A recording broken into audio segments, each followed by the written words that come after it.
Բարև ձեզ։ Առցանց առավոտի եթերում դեմարդեմ հաղորդաշարն է։ Այսօր մեր հաղորդման հյուրերն են արտահերթ խորհրդանական ընտրություններին մասնակցող քաղաքական ուժերի ներկայացուցիչներ եւ падգամավորության տեխնացուներ։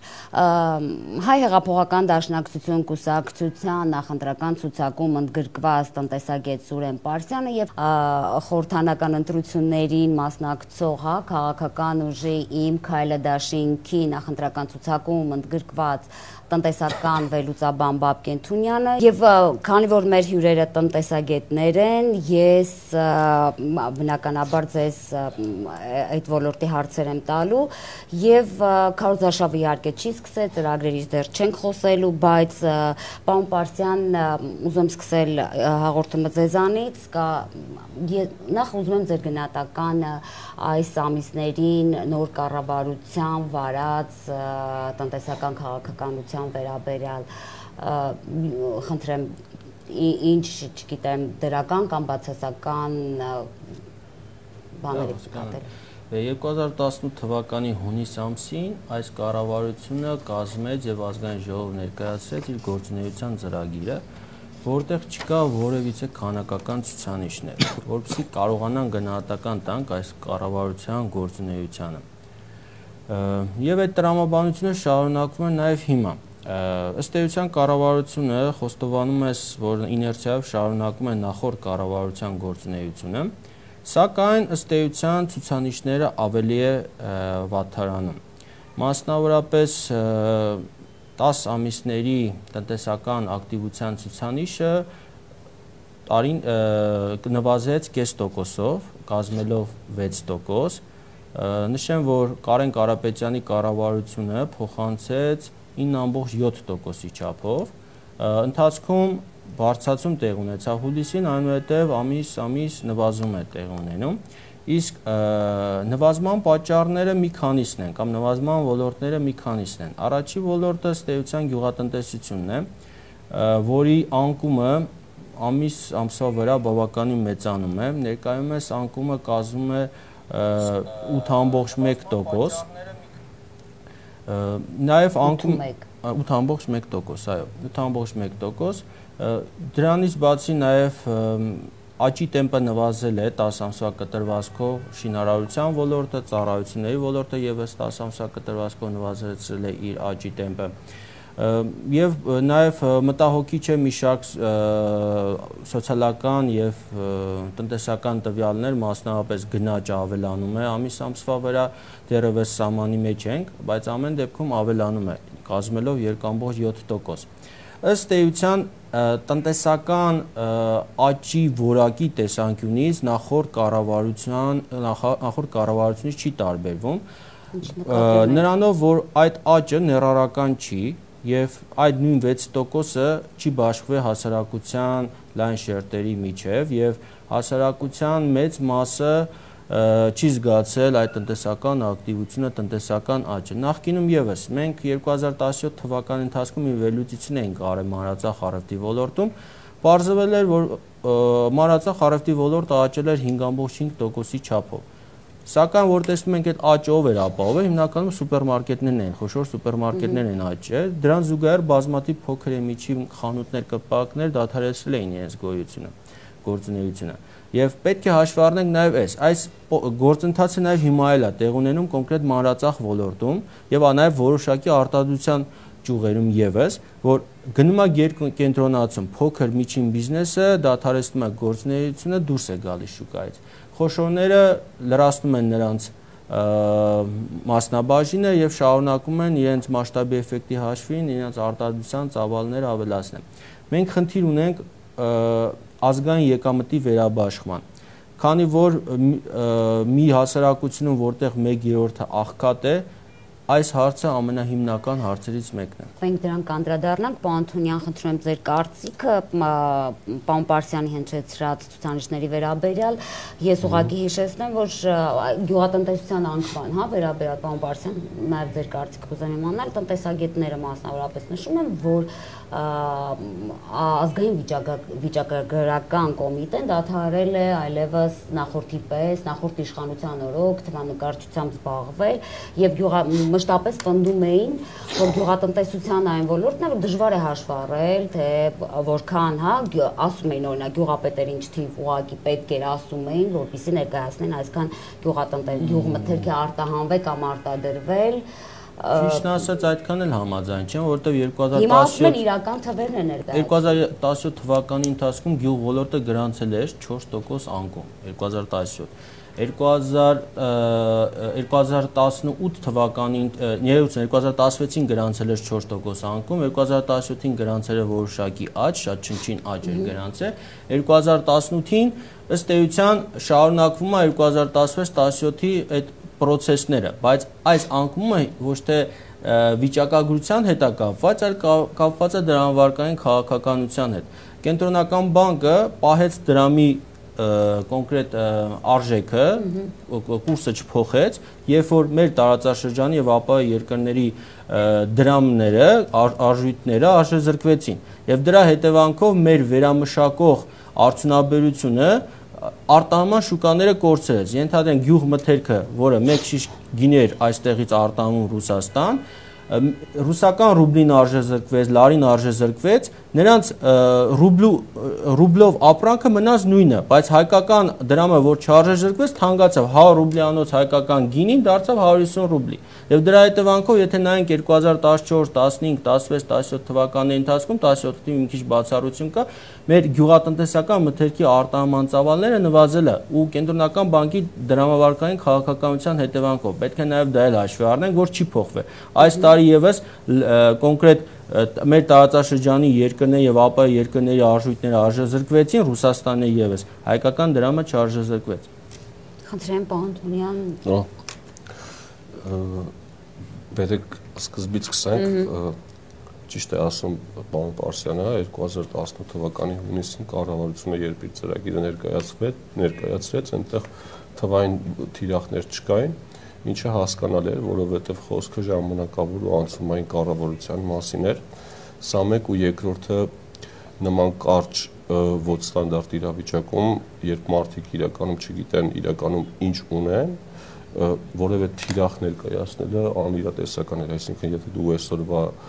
թվերին չես հավատում ու այսօրվա իրական պատկերը չգիտես, չես կարող ասել վաղը ինչ կունենաս, բայց հաջորդ ծրագրում արդեն այս թվային թիրախները կարծում եմ կլինեն։ Տնտեսական ցուցանիշների մասով, այդ մասով եմ համաձայն, որ մեր մոտ տնտեսական ակտիվության ցուցանիշը նվազել է, երբ նայում ենք ամսական կտրվածքով, ասենք օգոստոս ամսվա համեմատ կամ սեպտեմբեր ամսվա համեմատ սեպտեմբերին անգամ անկում ունեցանք 0.2%-անոց տնտեսական ակտիվության ցուցանիշի անկում։ Դա անհանգստացնում է շատերին։ Բայց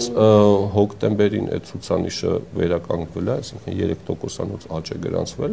հակառակ շատերի կանխատեսումների, այդ թվում նաև իմ, ես էլ էի մտածում, որ հոկտեմբերին այդ անկումը կխորանա ու տարին երևի կփակվի 5-ից 6% տնտեսական աճի կամ տնտեսական ակտիվության աճի ցուցանիշով, բայց ուզում եմ ասել, որ այս թիվը ինքը թեկուզ եթե լիներ 2% կամ 3%, սրա վրա կենտրոնանալ չի կարելի, քանի որ այն փոփոխությունը, որ տեղի ունեցավ քաղաքական, դրա հետևանքով կարող էր անգամ տնտեսական անկում գրանցվել, ինչը տեղի չունեցավ։ Ու կառավարությունը իր առջև խնդիր էր դրել ոչ թե կարճ ժամանակահատվածում թռիչքային աճ ապահովելու, այլ հիմնականում տնտեսությունը ցնցումներից զերծ պահելու համար հիմնական գլխավոր խնդիրը դնելով արտահերթ ընտրությունների անցկացումը։ Այնպես որ կարծում եմ, որ այս փուլում կառավարությունը գոնե իր խնդիրը լուծել է, բանի մասով, գնաճի մասով ճիշտ է 2.7% գնաճ ունենք հոկտեմբերի համեմատ, բայց սա համարվում է թույլատրելի միջինին մոտ ցուցանիշ, այսինքն մեր մոտ 2.5%-ից մինչև 5.5% նպատակադրվում ու կենտրոնական բանկի գնահատականներով տարվա համար կունենանք այդ թույլատրելի միջակայքի մեջ գտնվող գնաճի ցուցանիշ։ Աճի ներառականության մասով էլ ասեմ, այո, աճը ներառական չի ու չի եղել երբեք, այդ խնդիրը բոլորին անհանգստացնում է, բայց այս առումով էլ այդ աճը միանգամից ներառական ինքը չի կարող դառնալ։ Սա հետևողական ու երկարատև աշխատանքի արդյունք է, որ այնպես չի, որ ասենք կառավարության որևէ որոշումով օրենսդրական փոփոխությամբ միանգամից այդ ներառականությունը հնարավոր լինել ապահովել։ Ու այսքանը եթե ուրիշ գյուղատնտեսության մասով քանի որ եթե ես հիմա ասեմ, որ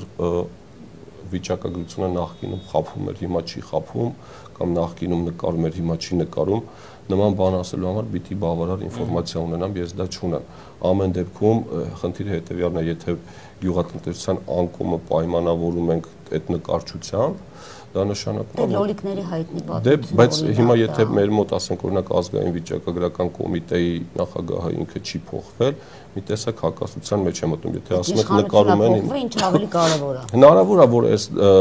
այսինքն գիտեք ինչ կա, վիճակագրական կոմիտեն հետևյալները հավաքում է մարզպետներից, մարզպետները գյուղապետերից, հնարավոր է հիմա ասել են մեզ ճիշտ տվյալները ներկայացրեք, դա ես չեմ բացառում, բայց գյուղատնտեսության ոլորտի անկումը պայմանավորելու համար, հասկանալու համար մի քիչ ավելի իսկ թվում է ոլորտից ավելի տեղյակ մարդ պիտի լինի, որտեղ կարող է եղանակային պայմաններն են ազդեցություն ունեցել եւ այլն, դրամավարկային քաղաքականությամբ ես այդքան էլ չէի պայմանավորի, որովհետեւ գյուղատնտեսական արտադրանքի ծավալը մեզ մոտ նվազել է, բայց արտահանումը մեզ մոտ աճել է։ Այդ թվում նաեւ սննդամթերքի արտահանումը։ Վերջի տարիների ընթացքում է աճել։ Ხო, եթե վերջի տարի Իսկ դրանից առաջ մենք ունեցել ենք շարունակաբար նվազում արտահանման նաև վերամշակող գյուղատնտեսքի, հատկապես կոնյակի ծավալների անկում ունեցանք 2014-15 թվականների ընթացքում, ինչի արդյունքում մեր խաղաղագործությունը շատ ուժեց, մեր գյուղատնտեսական արտադրանքի ծավալի մեջ մեծ տեսակաշիռ ունի կոնյակագործությունը, կոնյակ, երբ որ մեկ տարի ես հիշում եմ, երբ որ գյուղացիները խաղողը ձեռքը չգիտեին ինչ անեին, վարչապետը այս ժամանակ ովի կապրանը վարչության նրանք ընդունում որ ընդունեին, դրա հետևանքով շատ գործարաններ վերցրեցին, չտվեցին գումարները կարայ քաշքշուկներ եղավ, գյուղացիների մի մասը ուղղակի իրենց խաղի բազերը վերացրեցին, այսինքն դա գյուղատնտեսությունը 3 ամսվա, 4 ամսվա կամ 6 ամսվա կտրվածքով չի որ ծրագիր պիտի իրականացնես, 1, 2, 3 տարվա ծրագիր է իրականացրել, ես ուզում եմ գնաճի մասով նշեմ, որ այս տարի մենք չնայած թույլատրելի սահմաններում է գնաճի 3.7%, բայց պետք է հաշվի առնենք, որ այս տարվա ընթացքում մեր մոտ թոշակները, աշխատավարձերը, պետական աշխատավարձերը նպաստներ չեն աճել։ Դրան զուգահեռ 2018 թվականի 10 ամիսների կտրվածքով մեր միջին անվանական աշխատավարձը նախորդ 9 ամիսների կտրվածքով նվազել է 1000 դրամ։ Այն միտքը, որ մեր մոտ վերջի 4-5 ամիսների ընթացքում աշխատավարձերը բարձրանում են պետական հատվածում, մասնավոր հատվածում, միֆ է, վիճակագրական տվյալների համաձայն, մեր մոտ միջին անվանական աշխատավարձը նվազել է, այսինքն մենք ունենք մի իրավիճակ, գնաճ, եկամուտների նվազում, արդյունքում մարդիկ ավելի քիչ գնումներ են կատարում, աղքատության մասնաբաժինը ավելանում է։ Ես միջին աշխատավարձի նվազման մասը կարելի է տեսակետը ներկայացնել, ինչով դա կարող է պայմանավորված լինել։ Տեսեք, մենք այս վերջին ամիսների ընթացքում ունեցել ենք գրանցված աշխատողների թվի աճ, եթե չեմ սխալվում, 30,000-ից ավել մարդ է գրանցվել։ Այսինքն ոչ թե խոսքը նոր աշխատատեղերի մասին է, նախկինում թաքնված են ու իրանք գրանցվել են։ Ու հիմնականում այդ աշխատանքով զբաղվում էին ցածր աշխատավարձով աշխատողներ, այսինքն 70-80,000 դրամով։ Բնականաբար երբես աշխատողներին դուրսում ունես արդեն հաշվառման դաշտ, իրենց այս ցածր աշխատավարձի ընդհանրությունը այսպես նվազեցրել է։ Գործոնի ազդեցությունը պետք է այստեղ հաշվի առնել։ Չեմ կարող ասեմ ինչքանով է դա պայմանավորված, բայց որ մեծ ազդեցություն ունի, դա որպես չի, դա ազդեցություն ունի։ Ազդեցությունը Ջանոյանի ասած մտքի հետ մասամբ համաձայն եմ, բայց պետք է հաշվի առնենք նաև այն, որ վերջի 6 ամիսների կտրվածքով մենք ունենք ներդրումների կրճատում եւ ներդրումների կրճատումը իր հերթին բերում է նաեւ մասնավոր սեկտորում աշխատավարձերի նվազեցման, բացի այդ նվազել է նաեւ պետական սեկտորի աշխատավարձերը, այսինքն միայն սա մասնավորին չի վերաբերում, այն միտքը, որ մենք խնայել են որոշակի դրամական միջոցներ եւ պետական սեկտորի աշխատողներն ավելի շատ աշխատավարձեր են վճարում, այդ ցուցանիշներ չի երևում, այսինքն ասում են մի բան, որին պաշտոնական վիճակագրությունը հակառակն է ապացուցում։ Այսինքն սա պետք է հստակ ֆիքսեն, որ մեր մոտ ոչ պետական սեկտորում, ոչ մասնավոր սեկտորում աշխատավարձերի բարձրացում տեղի չունեցել։ Պարոն Պարսյան, դուք նշեցիք, որ հակառավարության ծրագիրը ներառական չէր, քաղաքականություն ներառական չէր, բայց մի այսպեսի դիտարկում պարոն Փաշինյանը մշտապես նշում է, որ գլխավոր բանը տնտեսությունում որ արվել է, դա մենաշնորհների վերացումն է, որը երկար տարիներ նախորդ իշխանությունները կամ չէին կարողանում կամ չէին ուզում անել։ Արդյոք սա այն հիմնավոր քայլերից մեկը չէ, որը հետագայում, ասեմ, փորձանական արտահայտ ընտրություններից հետո արդեն որ կան թիրախային մի հայտնի խոսք կա, որ իսա ճշմարտությունը ավելի վատ է, քան սուտը։ Իրականում պարոն Փաշինյանը իսա ճշմարտությունը ասում, որ արհեստական մենաշնորհները վերացել են, քանի որ պրակտիկայում մեր տնտեսության մեջ կան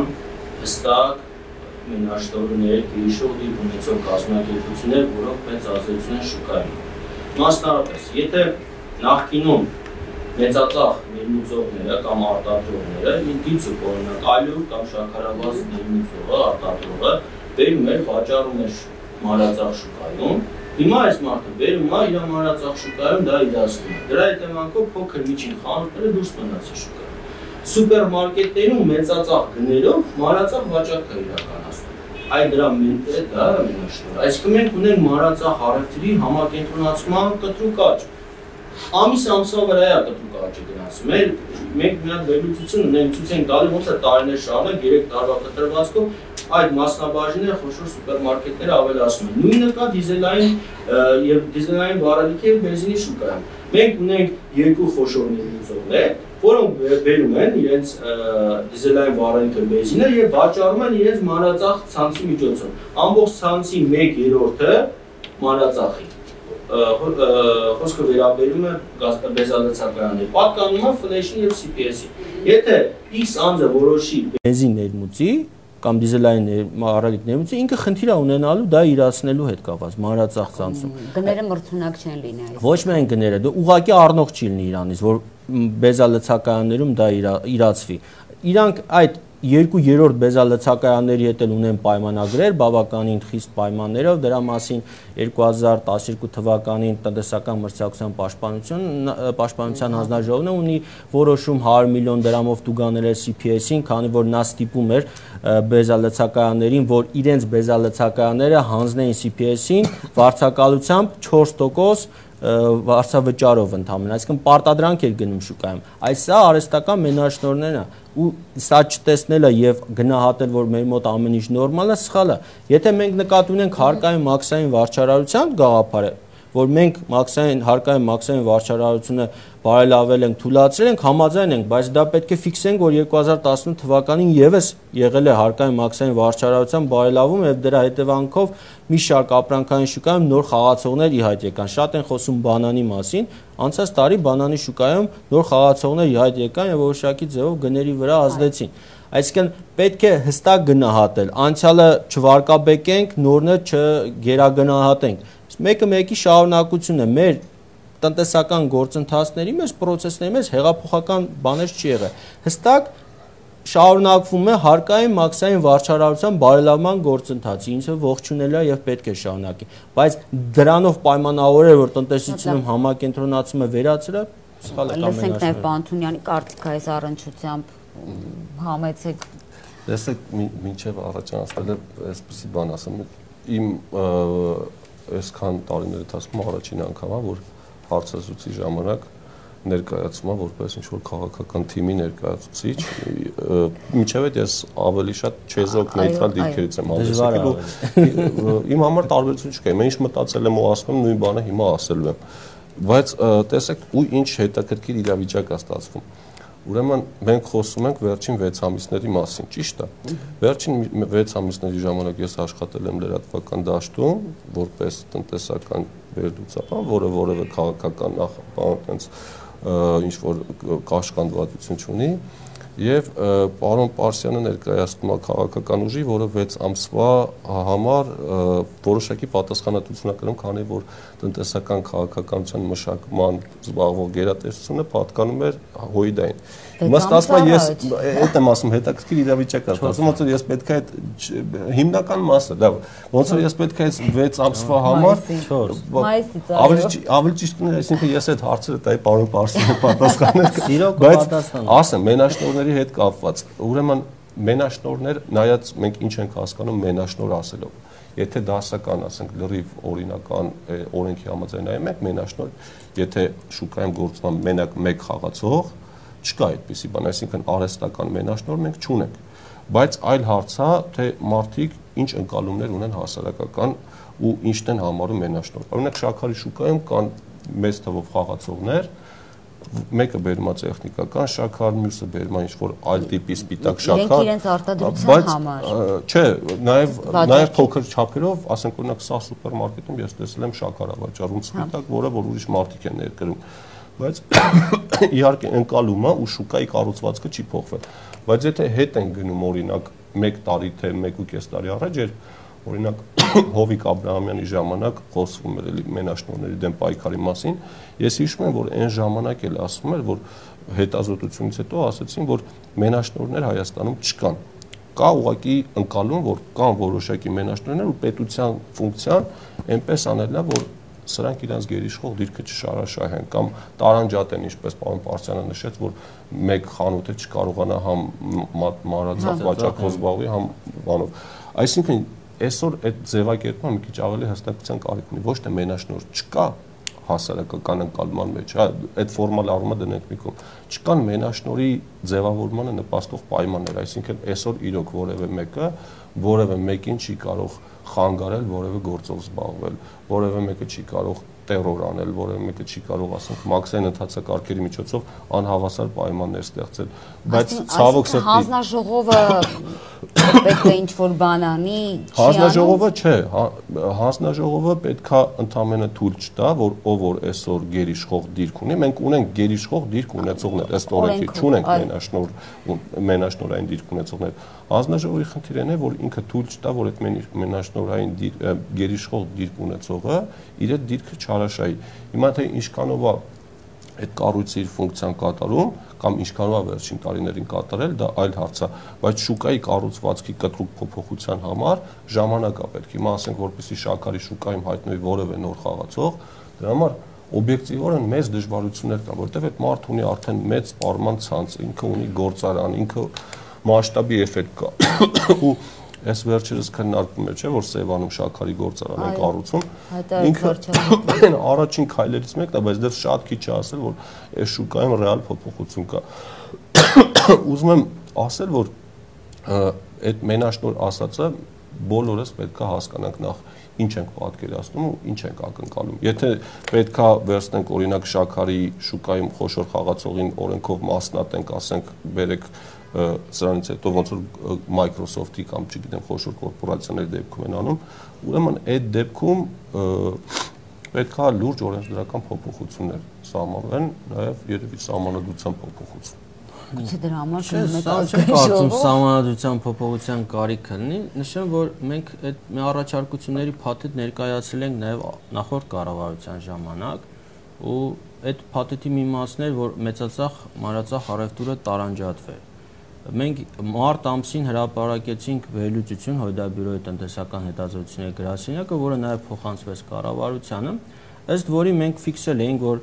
խոշոր սուպերմարկետներում գործում է անհատ ձեռնարկատերերի այս ինստիտուտը, որի միջոցով գյուղմթերքը առանց ավելացված առևտրի հարկի վաճառքի հանվում։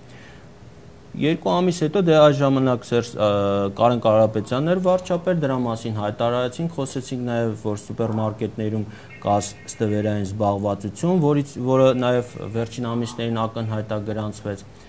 բայց այդ դրա մասին դաշնակցությունը եւ մեր նախարարները ըստ էության ներկայախոսել են եւ ներկայացել են, սա արդարանալու համար չեմ ասում, սա փաստ է, այսինքն նախկինում էլ ներկայում էլ այս նույն բանը ասել եմ ես, ասել են նաև մեր ընկերները, խնդիրը այն է, որ նախորդ դեպքում առանձին ուղղություններով չենք հաջողվել, այդ ծրագրերը չի հաջողվել։ Հիմա էլ կոնկրետ մենք առաջարկությունների փաթեթ ենք ներկայացրել, էլի մանրածախ, մեծածախի տարանջատման, էլի այս կառավարությանը ուղարկել ենք մեր առաջարկությունների փաթեթ, էլի չի լուծվել։ Եվ Արծիկ Մինասյանը 4 ամիս է եղել էկոնոմիկայի նախարար, 4 ամսվա ընթացքում նաև իր ակտիվ մասնակցությամբ է, որ Սևանի շաքարավազի գործարանի այդ բացումը եղավ եւ դա էլ պետք է ֆիքսենք, լավին լավ, վատին վատ, ոչ ոք չի հրաժարվում իր անցյալից, բայց խնդիրը էլ եմ ասում, կառավարության մոտեցումների մեջ է։ Կառավարությունը եթե ցանկանա կարգավորի մանրածախ մեծածախ շուկան, պիտի հիմա ինքը հայտարարի։ Ըստ էության այս կառավարությունը ինքը չի ցանկանում, ոնց որ նախորդ կառավարության մեծ մասը չեն ցանկանում կարգավորեն առևտուրը։ Իրանք ուզում են լիբերալացնեն, ասում են եկեք դաշտը ազատականացնենք, պետական հատվածը պետությունը ընդհանրապես չկարգավոր, շուկան իր լծակների մրցակցության միջոցով կորոշի ինչ կտեղի կունենա, ով շուկայում կմնա, ով չի մնա, ով ուժեղ թող շարունակի գործ, բայց այս մոտեցումը սխալ է։ Մենք մեր քաղաքում զոնավորման հարցը չենք լուծել մինչև հիմա։ Սուպերմարկետները որտեղ ուզում են, երբ ուզում են, ինչ ժամով ուզում են աշխատում են։ Դրա համար լուրջ խնդիրներ են ստեղծվում տնտեսության համար։ Առանցին թեմա է, քանի որ մեր ժամանակը շատ քիչ է մնացել։ Ես խնդրում եմ նաև ձեր կարծիքը հարկային օրենսգրքի փոփոխությունների վերաբերյալ, մասնավորապես նախատեսում է ակցիզային հարկի շեմի բարձրացում, բայց դրան զուգահեռ նաև միկրոբիզնեսի արտոնություններ են տալիս։ Նախ սկսեմ այս հարկային բարեփոխումների փաթեթը եւս որքան վատ է առնչվում, ես չգիտեմ, այդ արտագնա աշխատողների այդ հարկումից էլ եթե հնարավոր է խոսենք, որտեղ կարծես թե ՊԿ հերքեց, բայց հասարակության շրջանում մեկը միևնույն է ակտիվ քննարկվում է ու կարծես թե այդ կասկածները իրենց չեն փարատվել։ Նախ ուզում եմ նշեմ, որ այս հարկային բարեփոխումների փաթեթը մշակվել է նախորդ կառավարության օրոք, իդեմս կենտրոնական բանկի մասնագետների կողմից։ Դրա մասին հայտարարեց նաև այս կառավարության որոշ ներկայացուցիչներ կոնգրեսում տեղ ունեցած պրոգրեսիվ հարկի քննարկման ժամանակ։ Այսինքն սա այս փաթեթը նախորդ կառավարության փաթեթն է եղել, ժամանակ քննարկված փաթեթն է եղել, որ եկամտային հարկը եկեք համահարտեսնենք, դրա հիման վրա ակտիվացնենք տնտեսական ակտիվությունը եւ այլն եւ այլն։ Հիմա կոնկրետ այս դեպքում ինչ է կառավարությունը որոշում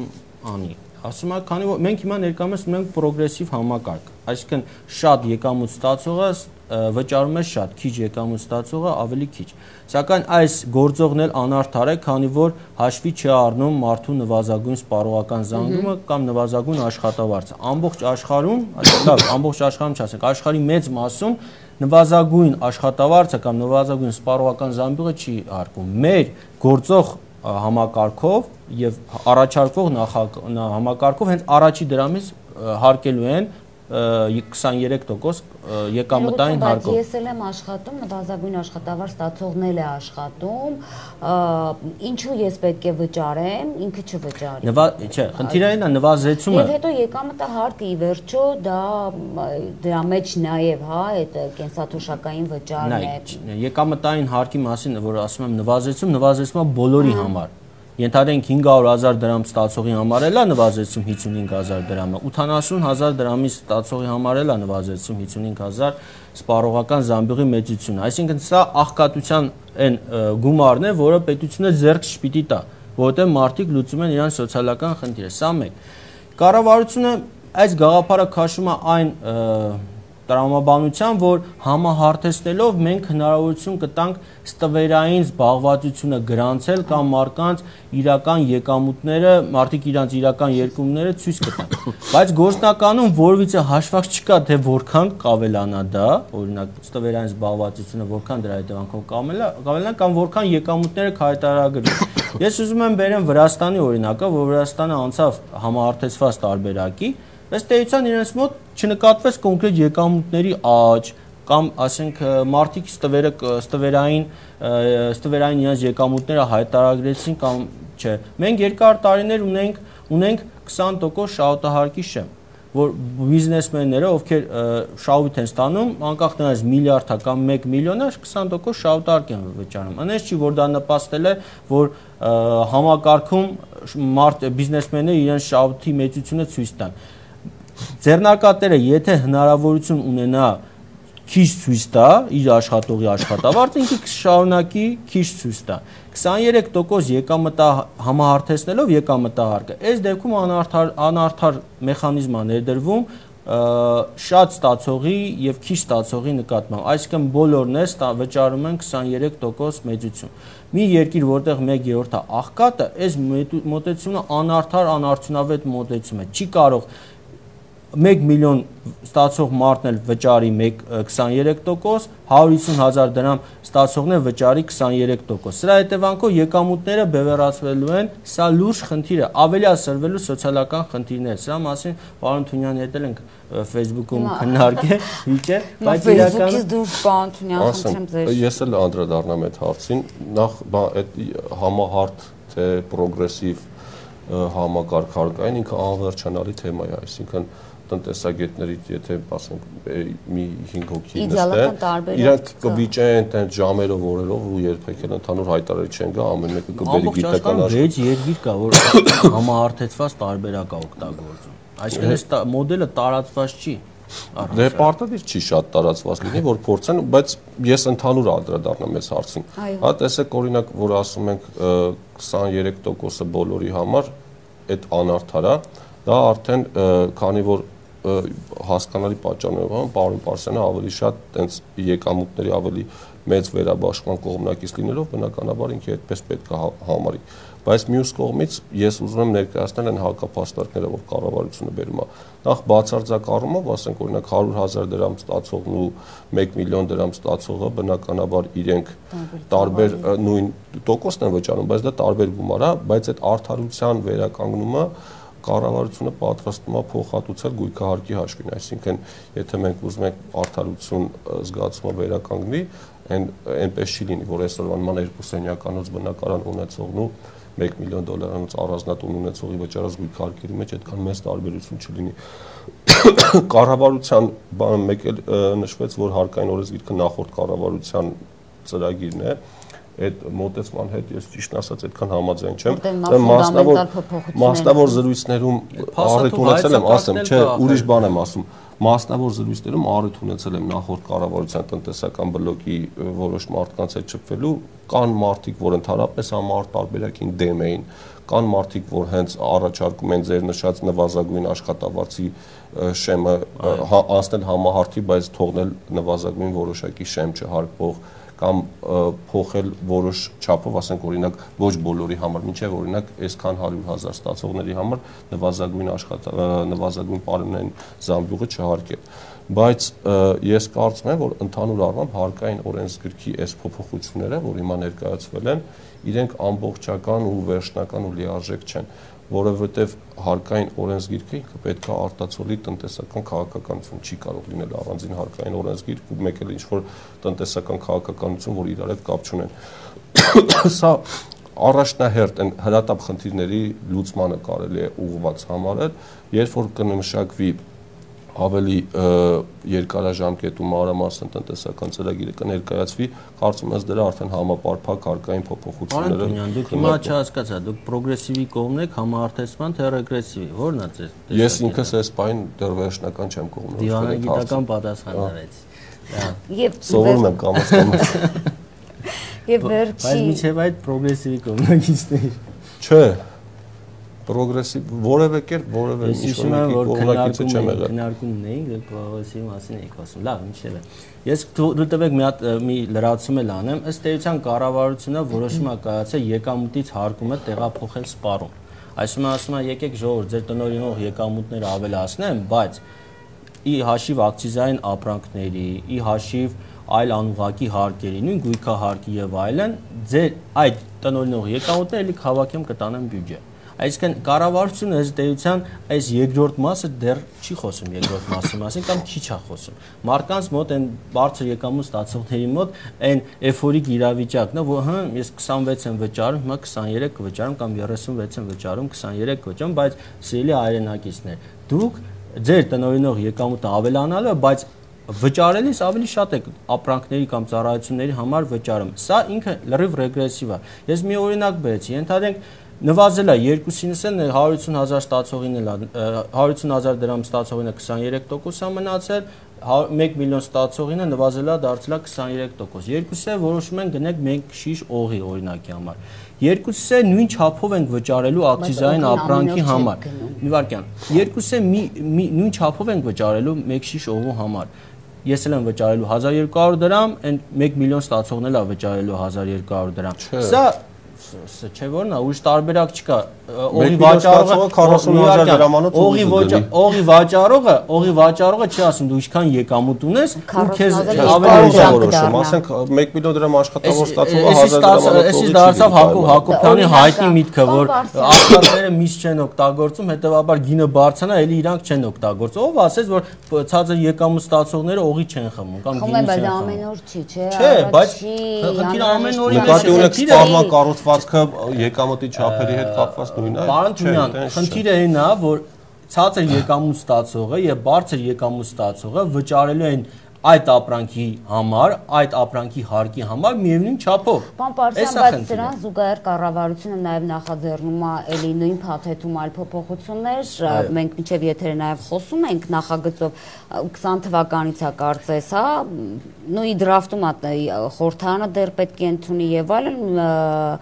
միկրոբիզնեսին արտոնություններ է տալիս ինքնազբաղվածներին եւ եթե կառավարությունը պայմաններ է ստեղծելու ավելի շատ մարդիկ ինքնազբաղված լինեն եկամուտ ունենան այդ օղին գուցե կկարողանան գնել եւ դա ողջունել է կառավարության կողմից աշխատանքի խթանումը միանշանակ ողջունել է մենք պետք է նպաստից անցնենք աշխատանքի խթանումը սա միանշանակ ողջունել է գնացինք առաջ Սակայն երբ որ հայտարարում ես միկրոբիզնեսը ազատվելու է, խոսում եք մինչև 20 միլիոն շրջանառություն ունեցող անաձեռնարկատերերի եւ տնային տնտեսությունների մասին, սակայն չի ասում թե ինչ սահմանափակումներ կա։ Այդ 20 միլիոնի շեմից չեն կարող օգտվել ծառայության ոլորտի տնտեսվարողները, չեն կարող օգտվել Արևտրի կենտրոնների, շուկաների, տոնավաճառներում գործունեություն ծավալող տնտեսվարող սուբյեկտները չեն կարող օգտվել այն տնտեսվարող սուբյեկտները, ովքեր 3 անգամ տուգանվել են ՀԴՄ սպասարկման համար եւ այլ, եթե ունեն մեկ այլ բիզնես եւս փոխկապակցված, այսինքն ըստ էության այս 20 միլիոնի շեմից օգտվել է շատ քիչ թվով տնտեսվարող սուբյեկտներ հիմնականում փոքր խանութներ ու կրպակների մասին եւ փոքր արտադրությունների մասին, որը արդեն իսկ ազատված էր տնային ընտանեկան ձեռնարկությունների այդ օրենքի շրջանակում, այնպես չի որ նախկինում չկար, նախկինում է կար։ Ուղղակի ըստ էության կառավարությունը հերթական անգամ փորձում է այդ էֆորիկ իրավիճակը ստեղծել մարդկանց մոտ, որ գիտեք 20 միլիոն ինձ շատ են հիմա դիմում, որ ասում են հիմա մենք ազատվում ենք բոլորս 20 միլիոն չափով, երբ որ նստում խոսում ենք կոնկրետ իր պայմանները նայում ենք, տեսնում ենք որ ինքը չէ, ինքը կիսահավատ վիճակով գնում է, ասում է, փաստորեն ճիշտ չի այդ մոտեցումը։ Նույնն էլ թոշակների մասով, երբ որ հայտարարվեց, որ 10000 դրամով թոշակներ ավելանում, ոչ թե 10000 դրամով թոշակներ ավելանում, այլ այն թոշակառումները, որոնց թոշակը 16000-ից 25500 դրամի միջակայքում է, նրանց թոշակները կավելացվի այնքան, որ դառնան 25500 դրամ։ Ենթադրենք ես հիմա 20000 դրամ թոշակ եմ ստանում, 5500 դրամ ավելանալու։ Էլի կիսա ճշմարտությունների ճանապարհով մենք փորձում ենք հասարակական բարեհաճությունը վայելել, որը ճիշտ չի։ Հստակ ինֆորմացիա պետք է տանք մեր հասարակությանը, իրանք հասկանան բիզնեսը, իրանց ձեռնարկատիրական գործունեությունը ոնց են դասավորելու, ոնց են կարգավորելու։ Շնորհակալություն, պարոն Թունյան, եթե ունեք ավելացնելու։ Շատ կարճ ասեմ, որ տպավորություն չստեղծի, որ ասենք օրինակ մանիպուլյացիա է արվում, եթե օրենքը նշված է հստակ, բնական է, որ միշտ այդպես է եղել, կառավարությունը սիրում է խոսել դրա պուպուշ կողմերի մասին, ընդդիմությունը պետք է խոսի դրա բացասական կողմերի մասին, այդ նորմալ process է, բայց կարևորը օրենքում հակասություններ չլինեն։ Այսինքն ինքը օրենքը հստակ լինի, սահմանի, տարընթերցումների տեղիք չտա, մնացածը արդեն գործարարը, որը ցանկանում է աշխատել, մի քիչ էլ ինքը պետք է հետաքրքրի իրականում հասկանա ինչ է իրան սպասում։ Այո։ Շնորհակալություն, մեր ժամանակը սպառվեց, ես հիշեցնեմ, որ առցանց առավոտի եթերում դեմարդեմ հաղորդաշարն էր, մեր հաղորդման հյուրերն էին խորհրդանական ընտրություններին մասնակցող քաղաքական ուժի Իմ Քայլը Դաշինքի նախընտրական ցուցակում ընդգրկված տնտեսական վերլուծաբան Բաբկեն Թունյանը եւ Հայ հեղափոխական դաշնակցությունից առաջադրված տնտեսագետ Սուրեն Պարսյանը։ Շնորհակալություն, պարոնայք։